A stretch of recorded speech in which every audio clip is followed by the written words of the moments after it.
Part 20. Abhiram അവന്റെ dress എടുത്തുകൊണ്ട് ഫ്രഷായി ഇറങ്ങുമ്പോൾ ഫോണിൽ നീഹ കാര്യമായിരുന്ന് ഫോണിൽ ഓരോന്ന് കണ്ട് പൊട്ടിച്ചിരിക്കുന്നുണ്ട്. അവളുടെ ചിരി കണ്ട് അവനൊന്ന് ചുമച്ചു. അത് കേട്ടിട്ടും അവനെ കണ്ടതും നീഹ ബെഡിൽ നിന്നും ഇറങ്ങി അവന്റെ അടുത്തേക്ക് വന്നു. ഇത് നോക്ക്, ഒരു കോമഡി. നീഹ അതേ ചിരിയോടെ അവന് കാണിച്ചു കൊടുത്തും ചിരിയോടെ അവനോട് പറയുന്ന അവനൊന്ന് അത്ഭുതപ്പെട്ടു. നീഹ അതിലേക്ക് നോക്കി ചിരിച്ചോണ്ടിരിക്കുമ്പോഴാണ് അവനും അതിലേക്ക് നോക്കുമ്പോൾ കല്യാണ ഫോട്ടോസാണ്.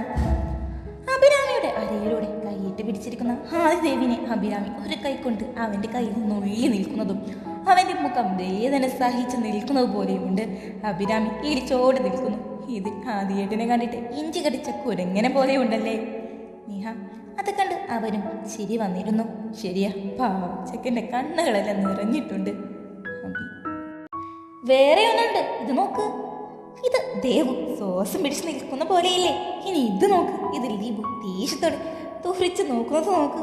നീഹ അതും പറഞ്ഞ് രണ്ടുപേരും പൊട്ടിച്ചിരിച്ചു. എന്നിട്ട് നീഹ അടുത്ത ഫോട്ടോ നീക്കിയതും പരസ്പരം തുറിച്ചു നോക്കുന്ന അവരുടെ തന്നെ ഫോട്ടോ കണ്ടതും അവിടെ സ്വിച്ചിട്ട പോലെ നിന്നു. അയ്യേ,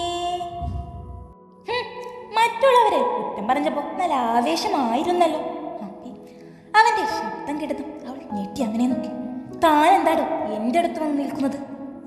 അത് ശരി, നീ എൻ്റെ അടുത്തേക്ക് വന്ന് എനിക്കതെല്ലാം കാണിച്ചു തന്നതും പോരാ, ഇപ്പൊ ഞാനാണ് നിന്റെ അടുത്ത് വന്നത്. ഡേ, അനാവശ്യം പറഞ്ഞാലുണ്ടല്ലോ. നീ ഫോണിൽ നോക്കി ബോധമില്ലാതെ ഓരോന്ന് കാണിച്ചതും പോരാ, ഇപ്പോൾ അനാവശ്യമാണ്. അത് പറഞ്ഞ് അവളെ തള്ളി മാറ്റി അവൻ മുറിയിൽ നിന്നും ഇറങ്ങിപ്പോയി. അവൾ വായും പൊളിച്ചു നിന്നു. അത് ശരി, എൻ്റെ ബോധം മുഴുവൻ പോയോ? ഞാനിപ്പോ എന്താ കാണിച്ചേ? അവൾ തല ചൊറിഞ്ഞുകൊണ്ട് ആലോചിച്ചു. ദേവു മുറിയിൽ കയറിയത് മുതൽ കയ്യും കെട്ടി അവനെ തന്നെ ദേഷ്യത്തിൽ നോക്കി നിൽപ്പാണ്. അവളുടെ നോട്ടം കണ്ട് അവൻ പുരികം പൊക്കി എന്താണെന്ന പോലെ അവളോട് ചോദിച്ചു. ഞാൻ ചോദിച്ചതിന് മറുപടി കിട്ടിയില്ല. നമ്മുടെ അന്നത്തെ കല്യാണം ഉണ്ടാക്കാനുള്ള കാരണം എന്താണ്? എനിക്ക് തന്നെ അങ്ങ് കെട്ടണമെന്ന് തോന്നി, ഞാൻ അങ്ങ് കിട്ടി. അവളെ നോക്കി അതും പറഞ്ഞ് അവൻ അവളുടെ അടുത്തേക്ക് വന്നു. എന്തേ, നിനക്കിനി വലിയ പ്രശ്നവുമുണ്ടോ? അവളുടെ അടുത്തേക്ക് മുഖം കൊണ്ടുവന്നുകൊണ്ട് ചോദിച്ചതും അവൻ്റെ ശ്വാസം അവളുടെ മുഖത്തേക്ക് തട്ടിയതും ഒന്ന് പിടിഞ്ഞുകൊണ്ട് അവൾ ഇല്ലെന്ന് തലയാട്ടി. ഓ പിന്നെന്താ, ഒരു ചോദ്യമൊക്കെ ഒന്ന് വിട്ടു നിന്ന് സംസാരിക്കാം ദേവു. അത് ശരി, ഞാൻ എൻ്റെ ഭാര്യയുടെ അടുത്തല്ലാതെ ഇനി ആരുടെ അടുത്തേക്കാണ് പോകേണ്ടത്?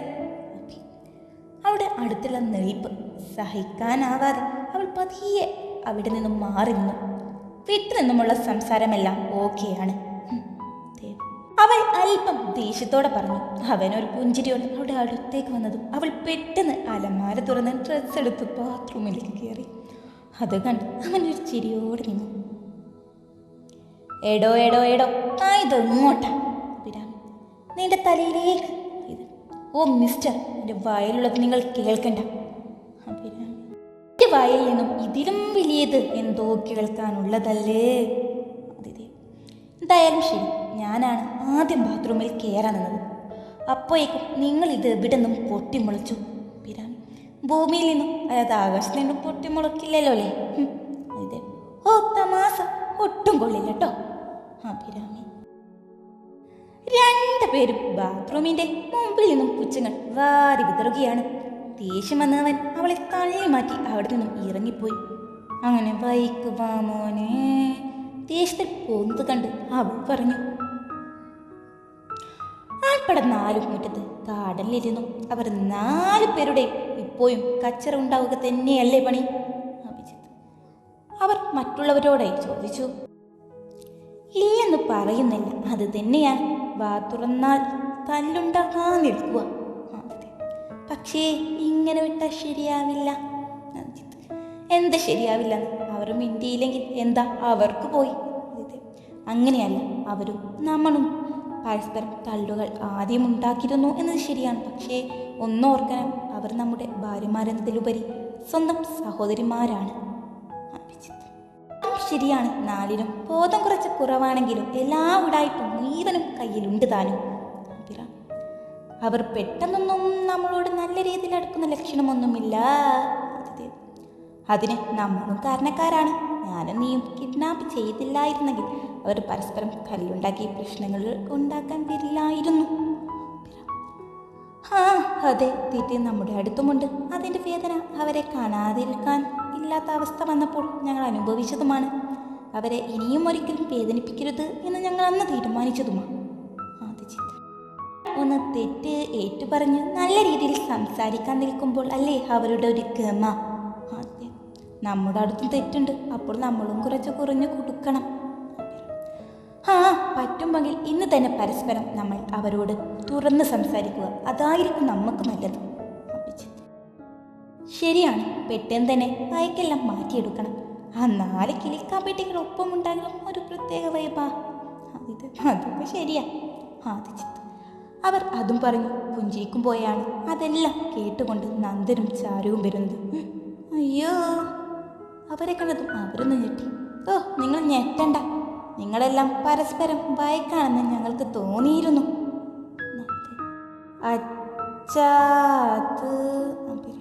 മക്കളെ, ഈ ജീവിതം എന്ന് പറയുന്നത് ഒന്നേ ഉള്ളൂ. അത് പെട്ടെന്ന് സുന്ദരമാക്കാൻ ശ്രമിക്കുക. അതിങ്ങനെ വായിക്കിട്ട് ദിവസം തീർത്തിട്ട് കാര്യമില്ല. നമ്മുടെ ഒന്നും ആയുസ് നമ്മുടെ ആരുടെയും കയ്യിലല്ലല്ലോ. നിങ്ങളുടെ വായിക്കുകൾ മാറ്റുവാൻ വേണ്ടിയാണ് പെട്ടെന്ന് കല്യാണം വരെ ഉണ്ടാക്കിയത്. നിങ്ങളുടെ സംസാരം കേട്ടപ്പോൾ മനസ്സിലായി ആ കാന്താരികളാണ് ആലമ്പ് എന്നത്. നിങ്ങൾ എല്ലാം ഒന്ന് ഇന്ന് പരസ്പരം മനസ്സ് തുറന്ന് സംസാരിക്കുക, എല്ലാം ശരിയാകും.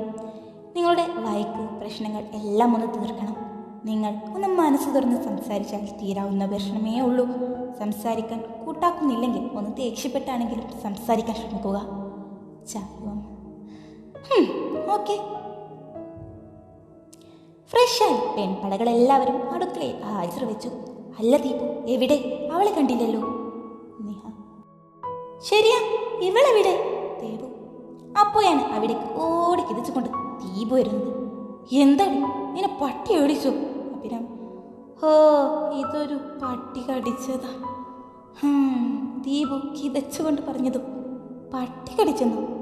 നിന്നുള്ള ബോധവും പോയോ? ഇല്ല മോളെ, എൻ്റെ ബോധം ഇനി പോകാൻ പോകുന്നേ ഉള്ളൂ. ഇങ്ങനെ ഇനി മുന്നോട്ടെങ്കിൽ. അതും പറഞ്ഞു നിർത്തി അവൾ ചേറിലിരുന്നു. എങ്കിൽ ബാക്കി പറ. ഓ, അവൾ കേൾക്കാനൊരാഗ്രഹം കണ്ടില്ലേ? നിങ്ങൾക്കറിയോ, ആ കത്തിമോനെ പേടിച്ച് എത്ര മണിക്കൂർ ഞാൻ ആ ബാത്റൂമിലിരുന്ന് അവസാനം അവസരം കിട്ടിയപ്പോൾ പെട്ടെന്ന് ഫ്രഷായി ഓടി. അങ്ങനെ കാനം കണ്ടാൽ അത് മതി. അവൾ അതും പറഞ്ഞ് തലക്ക് കൈവച്ചു. എന്തൊക്കെയായി പറയുന്നേ, ഒന്ന് തെളിച്ചു പറഞ്ഞേ. ദേവു, എന്നെ അവൻ ഉമ്മച്ചു. അത് പറഞ്ഞു കഴിഞ്ഞ് എന്താ പറഞ്ഞേ എന്ന് അവൾ ആലോചിക്കുന്നേ. അവൾ പെട്ടെന്ന് ഞെട്ടിക്കൊണ്ട് അവരെ നോക്കുമ്പോൾ 3 വാ പൊളിച്ച് അവളെ നോക്കുന്നുണ്ട്. അതൊക്കെ എപ്പോ? ഞങ്ങൾക്ക് വായിക്കിട്ടൊന്ന് നേരെ മിണ്ടാൻ പോലും വയ്യ. അപ്പോഴാണ് നിങ്ങൾ ചുംബിച്ചെന്നു. അഭിരാമി, അതെ ശരിയാ. ഞാൻ എങ്ങനെ കത്തിമോൻ്റെ അടുത്തേക്ക് പോകുമോ? എനിക്കൊന്നും വയ്യ. വയ്യുണ്ട്, നമുക്ക് 4 പേർക്കും ആദ്യത്തെ പോലെ തന്നെ ഒരുമിച്ച് കിടക്കാം. അത് സൂപ്പർ ഐഡിയ ആണ്. അടുത്തേക്ക് പോവുകയും വേണ്ട. എപ്പടി? അഭിരാമി, ചാരമ്മ കണ്ടാലോ? അതിന് അമ്മ നമ്മുടെ മുറിയിലേക്കൊന്നും വരില്ലല്ലോ. അപ്പോ ഇനി ഒന്നും നോക്കേണ്ട, അവരെ അങ്ങ് പുച്ഛിച്ചുകൊണ്ട് നമുക്കിന്ന് മുന്നേറാം.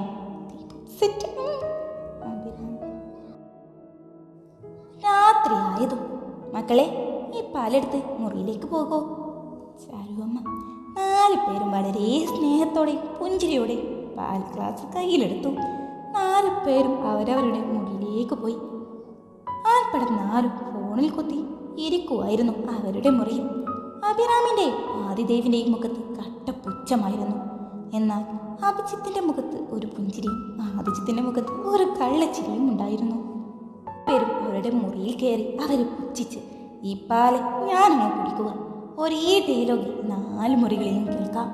അതും പറഞ്ഞ് അവർ പാൽ അവരുടെ മുഖത്തേക്ക് നോക്കി കുടിച്ചു. പാൽ ഗ്ലാസ് ശബ്ദത്തോടെ മേശമേൽ വെച്ചു. അപ്പോൾ ഓക്കെ ബൈ അത് പറഞ്ഞ് 4 പേരും ഒപ്പം മുറിയിൽ നിന്നും ഇറങ്ങി. ദേവും നേഹയും കൂടെ മുകളിലേക്ക് കയറി വന്ന് 4 പേരും ഓടി വന്നു. സെറ്റ്, എല്ലാം നമ്മൾ പ്ലാൻ ചെയ്ത പോലെ പറഞ്ഞു. അതേ ഡയലോഗ് പറഞ്ഞിട്ടുണ്ട്. ഞാനും ഞങ്ങളും. അപ്പോൾ ഓക്കെ, ഇറങ്ങുവല്ലേ? 4 പേരും കൂടെ വലിയ സ്ലോ മോഷൻ ഒഴിഞ്ഞു കിടക്കുന്ന മുറിയിലേക്ക് പോയി. ലൈറ്റ് ഓഫ് ചെയ്ത് എല്ലാവരും കൂടി കിടക്കയിലേക്ക് ഒരു ചാട്ടമായിരുന്നു. പക്ഷേ നടന്നത് മറ്റൊന്നായിരുന്നു. 4 പേരും കൂടി ചാടിക്കറി കിടക്കയിൽ കിടന്നു. ഇപ്പോയാ ഒരു സമാധാനമായി. ദീപു ശരിയാ, എനിക്ക് അവനെ പുച്ഛിച്ച് വന്നപ്പോൾ ഒത്തിരി അങ്ങ് സന്തോഷമായി. എനിക്ക് ഞാൻ ആ ഗ്ലാസ് മേശയിൽ വെച്ചപ്പോഴുള്ള ദേഷ്യത്തോടല്ല അവൻ്റെ മുഖം ഓർത്താൻ ചിരി വരുന്നേ. എൻ്റെ അവിടെ ഞെട്ടലുകളായിരുന്നു. എൻ്റെ ഓരോ പ്രവൃത്തിയും കണ്ട് എന്നെ തുറിച്ച് നോക്കുന്നുണ്ടായിരുന്നു. കിടക്കയിൽ കിടന്ന് പരസ്പരം കെട്ടിപ്പിടിച്ച് കിടന്നുകൊണ്ട് അവർ പറഞ്ഞു. പെട്ടെന്നാണ് മുറിയിൽ വെളിച്ചം വരുന്നത്. ഓ, ആരാ ഇത്? 4 പേരും കൂടെ നോക്കുമ്പോൾ ചാരു അമ്മ ഗൗരവത്തിൽ കയ്യും കെട്ടി നിൽക്കുന്നു. അത് കണ്ടത് അവർ 4 ഒരേപോലെ ഞെട്ടി ചാടി എണീറ്റു. എന്താ അമ്മേ? നിങ്ങളെന്താ മക്കളെ ഇവിടെ? അപ്പോഴേക്കും അവിടേക്ക് 4 കെട്ടിയവന്മാരും വന്നിരുന്നു. 4 പേരെയും മുഖത്ത് ഒരു കളിയാക്കി ചിരിയും ഉണ്ടായിരുന്നു. നിങ്ങൾ 4 പേരും എന്തീ കാണിക്കുന്നേ? ഇവർ നിങ്ങളെ കാത്തു മുറിയിലിരിക്കുമോ? നിങ്ങളെ കാണാതില്ല എന്ന് പറഞ്ഞുകൊണ്ട് എന്നോട് വന്ന് ചോദിക്കുന്നു, നിങ്ങൾ എവിടെയെന്ന്. ഓഹോ, പാര വെച്ചതാണല്ലേ അഭിരാമി. ഇത് നമുക്കിട്ട് പണിതതാ. നിങ്ങൾ എന്താ മക്കളെ പറയുന്നേ? എന്ത് പണിയായി കാണിച്ച്? അത് അമ്മേ, ഞങ്ങൾക്ക് ഒരുമിച്ച് കിടക്കണം. നിങ്ങളെന്താ കൊച്ചുകുട്ടികളാണ്? 4നും അടി വെച്ച് തരണം. കല്യാണം കഴിഞ്ഞാൽ ഇങ്ങനെ കിടക്കുക? അത് പിന്നെ ദീപുവിനെ ആരെങ്കിലും കൂടെ ഇല്ലാതെ കിടക്കാനാവില്ല. അപ്പോൾ പിന്നെ ഞങ്ങൾ അവൾക്ക് തുണയായിട്ട്. എന്നെ പറയുന്നു? അതിന് നിങ്ങളാണ് കൂട്ടിക്കിടക്കേണ്ടത്. 4 പേരും അവരുടെ മുറിയിലേക്ക് പോകും. പിന്നെ ആദ്യമോനെ ദൈവമോളെ ശ്രദ്ധിക്കണം. അവൾക്ക് പേടിയാണ്. അവളെ ചേർത്ത് പിടിക്കണം. അത്രയും ഗൗരവത്തിൽ പറഞ്ഞത്. ദീപു ഞെട്ടിത്തിരിച്ച് അവനെ നോക്കി. അതിനെന്താ അമ്മേ, ഞാൻ നന്നായി നോക്കിക്കോളാം. എന്നാ എല്ലാവരും മുറിയിലേക്ക് പോകും. വേറെ വഴിയൊന്നുമില്ലാതെ അവരെല്ലാം പരസ്പരം നോക്കി അവരുടെ കെട്ടിയന്മാരെ നോക്കി പേടിപ്പിച്ചുകൊണ്ട് മുറിയിൽ നിന്നും ഇറങ്ങിപ്പോയി. അബിറ മുറിയിൽ വരുമ്പോൾ നേഹ മുഖവും വീർപ്പിച്ച് അവനെ നോക്കുന്നുണ്ട്. അത് കണ്ടതും അവളുടെ മുഖത്തേക്ക് നോക്കി വാപ്പൊത്തി കളിയാക്കി ചിരിച്ചു. അത് കണ്ടവൾ ദേഷ്യത്തോടെ കിടക്കയിലേക്ക് കിടന്ന് പുതപ്പ് തല വൈയിട്ട് കിടന്നു. പിന്നെ ഡോണ്ട് ടച്ച് മീ, ഓക്കേ? പെട്ടെന്ന് എണീറ്റ് അവനെ നോക്കി അതും പറഞ്ഞ് വീണ്ടും പുതപ്പ് തലയിലിട്ടു. ഇത് നേരത്താണോ ഇങ്ങനെ ഓരോ ഐഡിയ തോന്നിയത്? അവനും കിടക്കയുടെ ഒരു സൈഡിൽ കിടന്നു. അവൻ പതിയെ അവളുടെ തലയിലൊന്ന് തൊട്ടു. അവൾ ദേഷ്യത്തിൽ തിരിഞ്ഞ് അവനെ നോക്കി. എന്താ? ഞാനൊരു കാര്യം ചോദിക്കട്ടെ? എന്തിനെ ഈ വാശിയും ദേഷ്യവുമെല്ലാം? ഞങ്ങൾ കിഡ്നാപ്പ് ചെയ്തുകൊണ്ട് വന്നതിൻ്റെയാണ്. അതിന് ക്ഷമ ഞങ്ങൾ ചോദിച്ചതല്ലേ? അത് കേട്ടതും അവൾ ഞെട്ടിത്തിരിച്ച് തിരിഞ്ഞു നോക്കി. ഇങ്ങനെ വഹിക്കിട്ട് ഒന്ന് പരസ്പരം തുറന്ന് സംസാരിക്കുക പോലും ചെയ്യാതെ ജീവിച്ചാൽ മതിയോ നമുക്ക്? ഭാര്യ ഭർത്താവ് എന്ന ബന്ധം മാത്രമാണ് നമ്മൾ. സഹോദരി സഹോദരന്മാരൻ ഒരു ബന്ധം നമുക്കിടയിലുണ്ട്. മറക്കാനാവുമോ അത്? ശരിയാണ്, ഞങ്ങൾക്കിടയിലും തെറ്റിദ്ധാരണ കാരണം നിങ്ങളെയെല്ലാം ഇവിടെ കൊണ്ടുവന്ന് ദേഷ്യപ്പെട്ടത് എല്ലാം ഉണ്ട്.